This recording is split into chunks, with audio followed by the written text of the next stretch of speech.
Hi everyone, this is Harpreet Singh. Welcome to your channel study for sure. एक बार फिर से आप सभी का स्वागत है। और ये जो करंट अफेयर्स होते हैं ये वेरियस सोर्सेज से लिए जाते हैं। The Hindu, Wire, Indian Express, Hindustan Times या वेरियस अदर कोई भी आउटलेट्स होती है like government outlet, Press Information Bureau. So उससे पहले छोटी सी रिक्वेस्ट है, please do like, subscribe, share और channel if you like our videos, ताकि हम आपके लिए और बेहतरीन वीडियोज़ लेकर आएँ। पहला करंट अफेयर डिस्कस करेंगे इंडिया एआई के बारे में। Recently ministry of electronics and information technology और मेटा, जो कि फेसबुक की है, ज़ुकरबर्ग की, इनके बीच में कोलैबोरेशन हो रही है। और ये कहाँ पर हुई? आईआईटी जोधपुर में। देखो, इसके तहत जो मेटा है वो 750 लाख यानी कि 75 करोड़ रुपए इन्वेस्ट करने वाला है भारत में, जिसके साथ नई इन्वेस्टमेंट आएगी और एआई टेक्नोलॉजी पर फोकस किया जाएगा अगले आने वाले 3 सालों में। और यही नहीं, एक और लॉन्च हुआ है युवा एआई का, यूथ फॉर उन्नति and Vikas for artificial intelligence. किसके साथ मिलकर? All India council and technical education के साथ मिलकर, ताकि 1 लाख जो नए स्टूडेंट्स हैं वो इसका लाभ उठा पाएँ। 18 से 30 साल की उम्र में वो अपने आप को नामांकन कर सकते हैं। वहीं पर ministry of electronics and information technology ने जोर दिया है सिग्निफिकेंस जो पार्टनरशिप हुई है इन बिटवीन इंडिया एआई, या फिर मैं बोल दूं आईआईटी जोधपुर, एआईसीटी और मेटा के द्वारा। ये इनिशिएटिव की वजह से हमारा जो देश है वो 5 ट्रिलियन की इकॉनमी बनने वाला है। सो उसमें हेल्प होगी। सो डेफिनेटली ये बहुत ज़रूरी था। और इसके साथ जो भारत का एक नया रूप है आर्टिफिशियल इंटेलिजेंस में, वो भी उभर कर बाहर आ पाएगा। क्योंकि देखो, मेटा ने ये पहली बार नहीं किया। मिनिस्ट्री ऑफ एजुकेशन के साथ इन्होंने टाई अप कर चुके हैं लास्ट ईयर 2023 में, जिसके तहत जो सीबीएसई और एआईसीटी के स्टूडेंट्स हैं वहाँ पर कुछ प्रोग्राम्स चलाए जाएंगे जो कि आर्टिफिशियल इंटेलिजेंस को प्रोत्साहन मिलेगा, यानी कि आर्टिफिशियल इंटेलिजेंस को आगे लेकर आएंगे। Richest monarch in the world, ये 2024 की नई लिस्ट है, जहां पर देखो यूएई, सऊदी अरेबिया नहीं, किंग ऑफ थाईलैंड, जिनका नाम है महा वजीरा लॉन्गकॉन, अगर if I am pronunciating correct. So ये रिचेस्ट मोनार्क बन चुके हैं जिनकी संपत्ति तकरीबन 43 बिलियन डॉलर के करीब है। आफ्टर दैट देखो, इनके बाद आते हैं मोहम्मद बिन जायद अल नहयान, जो कि अबू धाबी के हैं, यूएई से बिलोंग करते हैं। देन आते हैं ब्रूनी के हसनल बॉल्किया, और देखो इनके बाद आता है नाम सलमान बिन अब्दुल अजीज अल सऊद का, जो कि सऊदी अरेबिया के हैं। अभी के लिए आपको समझना होगा कि ये जो रिचेस्ट मोनार्क की लिस्ट है, इसमें बोला जा रहा है एज ऑफ 2024 इनकी जो संपत्ति है वो 30 बिलियन डॉलर से लेकर 70 बिलियन डॉलर के बीच में है, यानी कि 43 बिलियन डॉलर, राइट।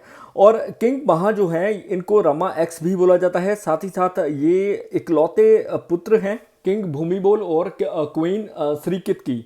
सो अभी के लिए आपको समझना होगा कि 2019 में इनकी कोरोनेशन हुई थी, किंग बने थे ये।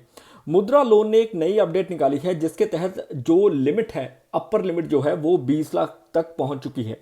देखो, पहले तो ये समझ लो कि इस बात का फाइनेंस मिनिस्टर ने 23 जुलाई 2024 को यूनियन बजट के दौरान भी जिक्र किया था कि हम एनहेंस करेंगे जो लिमिट है वो 10 लाख से 20 लाख की ओर, राइट। और ऐसा ही इन्होंने कुछ दिखाया है, कर दिखाया है।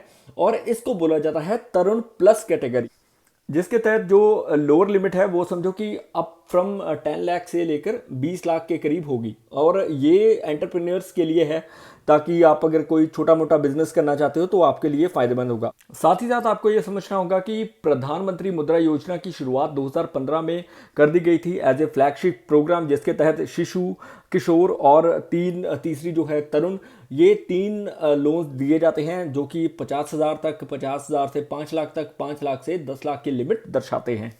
और अगर मैं बोलूं मुद्रा की फुल फॉर्म क्या है, तो micro units development and refinance agency के नाम से इसे जाना जाता है। कौन कौन अवेल कर सकता है इन बेनिफिट्स को? देखो, कोई भी इंडियन सिटीजन हो जो कि नॉन फार्म कैटेगरी से बिलोंग करता हो, वो इसको इजीली अवेल कर सकता है। इसके लिए कोई भी कोलेट्रल आपको जमा नहीं करवाना पड़ता। आप किसी भी एनबीएफसी या बैंक से लोन ये ग्रहण कर सकते हो, ले सकते हो, राइट। और साथ ही साथ अगर मैं बोलूं कि मिनिमम एज या मैक्सिमम एज कौन सी होगी, देखो मिनिमम 18 साल हो या फिर मैक्सिमम 65 साल हो, अगर आपने इस लोन का बेनिफिट लेना है। नेक्स्ट जो न्यूज़ है वो है 17th urban mobility India conference expo करवाया गया 2024 में। कहाँ पर? गांधीनगर, गुजरात में हुआ, जहाँ पर अप्रॉक्सीमेटली मोर देन 2000 के करीब जो प्रोफेशनल्स हैं एकेडमिक्स बैकग्राउंड से वो आए, और अर्बन ट्रांसपोर्ट सिस्टम भारत में कैसा लाना चाहिए या फिर फ्यूचर कैसा हो, इसके बारे में बातचीत हुई। इसका जो मेन थीम था वो था standardisation and optimisation of urban transport solutions. So जैसा कि मैंने आपको बताया कि इसमें यूनियन मिनिस्टर्स के द्वारा भी शिरकत की गई और वेरियस अवार्ड्स भी दिए जाते हैं। और देखो, गुजरात के जो होम मिनिस्टर हैं हर्ष सांघवी जी, इन्होंने स्पेशली ट्रिपल एस पर जोर दिया है। देखो, ट्रिपल एस का मतलब होता है सस्टेनेबल, सेंसिटिव और स्मार्ट, क्योंकि हम चाहते हैं कि विकसित भारत हो बाय 2047। भुवनेश्वर ने जीता है city with the best public transport system, और यही नहीं, श्रीनगर जो है उनको उसको भी मिला है city with the best non motorised transportation system. देखो, अभी के लिए यूनियन मिनिस्टर श्री मनोहर लाल खट्टर जी ने अनाउंस किया था गुरुग्राम में कि हरियाणा जो है वो next 18th urban mobility India की कॉन्फ्रेंस जो है बाय 2025 करवाएगा। सो ये प्लस पॉइंट है, याद रखना कि ये 17th है, कहाँ पर हो रही है, गांधीनगर में, 18th होने वाली है हरियाणा में। अगर मैं गांधीनगर की बात करूं तो गांधीनगर ने जीता है best safety and security system and records का अवार्ड। जम्मू को मिला है city with most innovative financing mechanism का अवार्ड। सो थोड़ी सी इंफॉर्मेशन है एक्स्ट्रा, याद रख लेना। अगली जो न्यूज़ है ये है एनवीडिया के बारे में। एनवीडिया एक कंपनी है जो कि यूएसए में स्थित है। देखो, एप्पल को डीथ्रोन कर दिया है। इस अभी ये बन चुकी है वर्ल्ड की मोस्ट वैल्यूएबल कंपनी। देखो, इनकी जो मार्केट वैल्यू है वो 3.53 ट्रिलियन डॉलर्स के रूप में उभर कर बाहर आई है, और एप्पल की है 3.52 ट्रिलियन डॉलर्स के रूप में, राइट। ये जो डेटा है ये लंदन स्टॉक एक्सचेंज का डेटा है जो इन्होंने रिसेंटली कलेक्ट किया था, और इसके अकॉर्डिंगली बताया कि जो एनवीडिया है ये काफ़ी बेहतरीन ढंग से मूव ऑन कर रही है। द रीज़न बीइंग क्योंकि इनकी जो चिप्स हैं आर्टिफिशियल इंटेलिजेंस में वो काफ़ी ज़्यादा उनकी मार्केट वैल्यू है और वो काफ़ी ज़्यादा बेहतरीन है।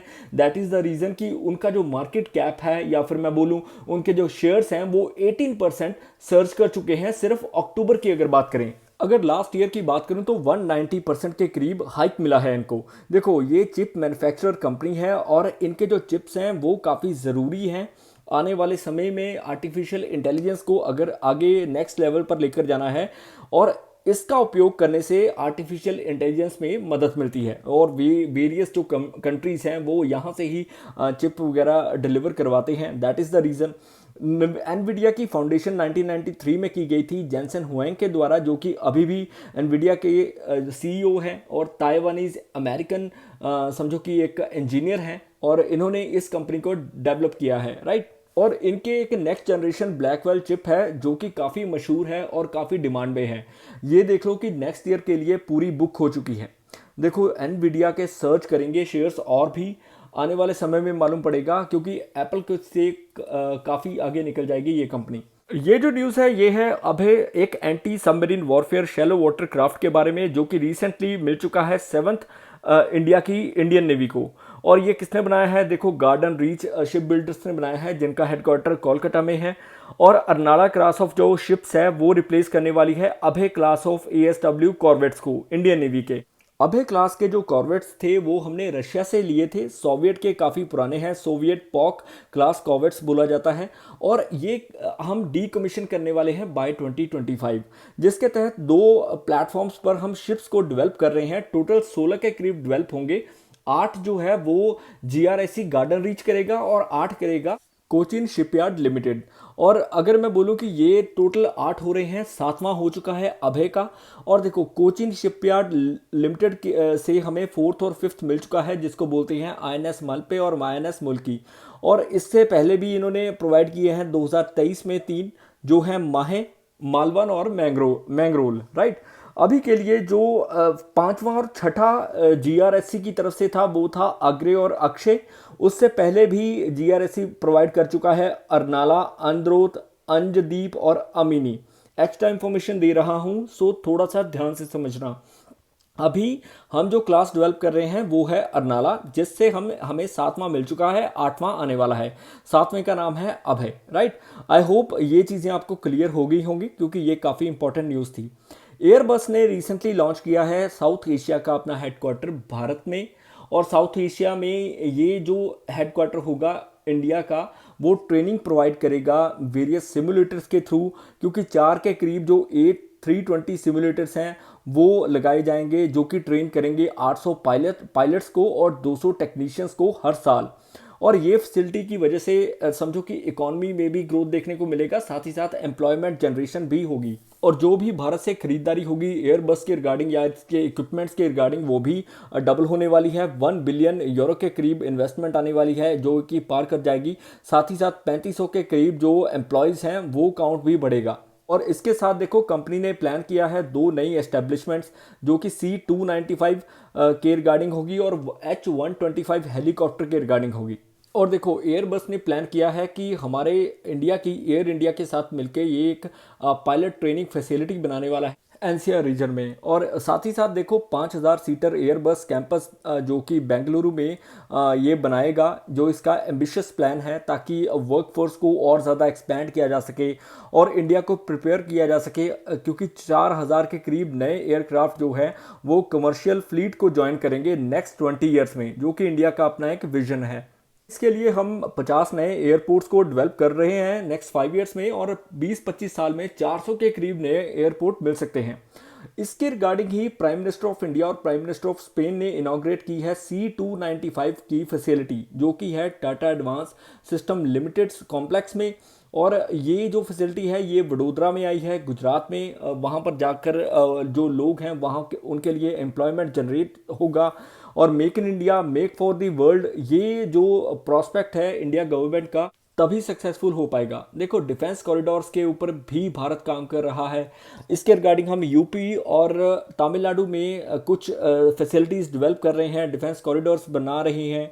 और आईडेक्स के बारे में भी प्रधानमंत्री मोदी जी ने बोला, जो कि है innovation for defence excellence scheme के रिगार्डिंग। देखो इसके तहत आने वाले 5-6 सालों में जो 1000 के करीब जो स्टार्टअप्स किए जाएंगे वो डिफेंस सेक्टर से ही होंगे, और 30 टाइम्स के करीब हमारा जो एक्सपोर्ट है वो बढ़ जाएगा।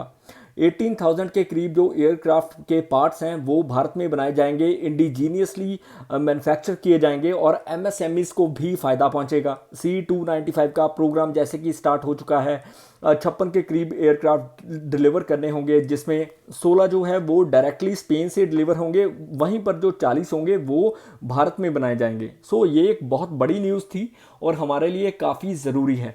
अगली जो न्यूज़ है वो भी डिफेंस से रिगार्डिंग है। देखो इंडियन आर्मी ने एक डायलॉग कंडक्ट करवाया है जिसको बोलते हैं चाणक्य डिफेंस डायलॉग, जिसका ये 2nd एडिशन था 2024 में। 2023 में भी ये करवाया गया था मानेकशॉ सेंटर में दिल्ली में। इसी साल भी वहीं पर हुआ, क्योंकि यहाँ पर various veterans, thinkers, policy makers, scientist सभी आते हैं और एक स्ट्रैटेजी डेवलप करने की कोशिश करते हैं कि कैसे हम और बेहतरीन सिक्योरिटी से आगे मूव ऑन कर सकते हैं, कैसे हम अपने आप को डेवलप कर सकते हैं जैसे जैसे डिफेंस जो सिक्योरिटीज़ हैं वो बढ़ रही हैं, राइट। और इस साल का जो थीम था वो है ड्राइवर्स इन nation building fuelling growth through comprehensive securities. जो प्रोमिनेंट स्पीकर्स हैं वो वेरियस कंट्रीज से आए थे, इंडिया, यूएसए, इजराइल, श्रीलंका से, जिन्होंने अपने जो व्यूज़ हैं वो रखे, क्योंकि हमारा एक प्रोग्राम है विकसित भारत बाय 2047, उसके तहत हम काम कर रहे हैं। इसरो के जो चीफ हैं वो भी इसमें आए, उन्होंने स्पेस सेक्टर के रिगार्डिंग बातचीत की। ये बोला कि स्पेस अभी बहुत ज़्यादा क्राउडी हो चुकी है और हम कोई भी चीज़, अगर कोई भी सैटेलाइट लॉन्च करते हैं या फिर स्पेस में किसी तरह की दुर्घटना हो भी सकती है, फॉर्चुनेटली अनफॉर्चुनेटली, राइट। इन चीज़ों के बारे में इन्होंने बोला कि स्पेस को हमें इम्प्रूव करना होगा और स्पेस सेक्टर की ओर भी काम करना होगा ताकि वहाँ से जंक वगैरह रिमूव किया जा सके। वहीं पर vice chief of air staff जो हैं इन्होंने बातचीत की है ग्लोबल साउथ के बारे में। ग्लोबल साउथ के बारे में आपको पता होगा, जो कि मोस्टली इकॉनमीज़ जो हैं या फिर इमर्जिंग हैं या ग्रोइंग इकॉनमीज़ हैं वो आती हैं, राइट। लीस्ट जो डेवलप्ड हैं वो भी इसमें इंक्लूडेड हैं। सो ये डायलॉग काफ़ी इंपॉर्टेंट रहा। World justice project rule of law index 2023 में निकाला गया, जिसके तहत हमारी जो रैंकिंग है वो 79 है out of 142 countries. 59% survey countries जो हैं यहाँ पर देखा गया है कि रूल ऑफ लॉ डिक्रीज़ हुआ है। हमारा जो स्कोर है लास्ट ईयर 2022 में 0.50 था और 2023 में 0.49 रहा। देखो ये एक साल की रिपोर्ट होती है, जो इस साल की होगी वो नेक्स्ट ईयर आएगी, राइट। मेन जो फोकस है या फिर इसके जो एट्रीब्यूट्स हैं किसके आधार पर ये निकाली जाती है, corruption, judicial inefficiency, government overreach, इसके रिगार्डिंग ये रिपोर्ट काम करती है। ग्लोबली अगर ऑल ओवर दी वर्ल्ड बात करें, डेनमार्क टॉप पोजीशन पर है, वेनेजुएला लास्ट पर है। साउथ एशिया की अगर बात करूं तो इंडिया तीसरे नंबर पर आता है आफ्टर नेपाल और श्रीलंका। क्योंकि देखो इंडिया का जो रैंक है वो 99 था ग्लोबली फंडामेंटल राइट्स में, अगर देखें तो 96 था, करप्शन में, जुडिशियल ट्रांसपेरेंसी में 111 था। सो रैंकिंग हमारी बेहतर नहीं है। ओवरऑल जो रैंकिंग है वो रूल ऑफ लॉ इंडेक्स के अकॉर्डिंगली 79 है आउट ऑफ 142 कंट्रीज। आप देख सकते हो कि टॉप की जो कंट्रीज हैं वो यहाँ पर लिखी हुई हैं। डेनमार्क हो गया, नॉर्वे हो गया, फिनलैंड हो गया, जो करप्शन परसेप्शन इंडेक्स में भी बेहतर रही। देखो लास्ट ईयर का जो 2023 की रिपोर्ट थी वहाँ पर भी हमारी रैंकिंग सही नहीं है, 93 के करीब थी आउट ऑफ 180 नेशंस। और जो टॉप कंट्रीज़ हैं वो अगेन डेनमार्क, फिनलैंड, न्यूजीलैंड जैसी कंट्रीज़ टॉप पर हैं, जो कि डेवलप्ड हैं और काफ़ी बेहतर ढंग से मूव ऑन हो रही हैं। ये थे आज के current affairs. I hope you guys have enjoyed it. If you like our videos please do like, subscribe, share और comment. May you have a successful day ahead. Bye bye.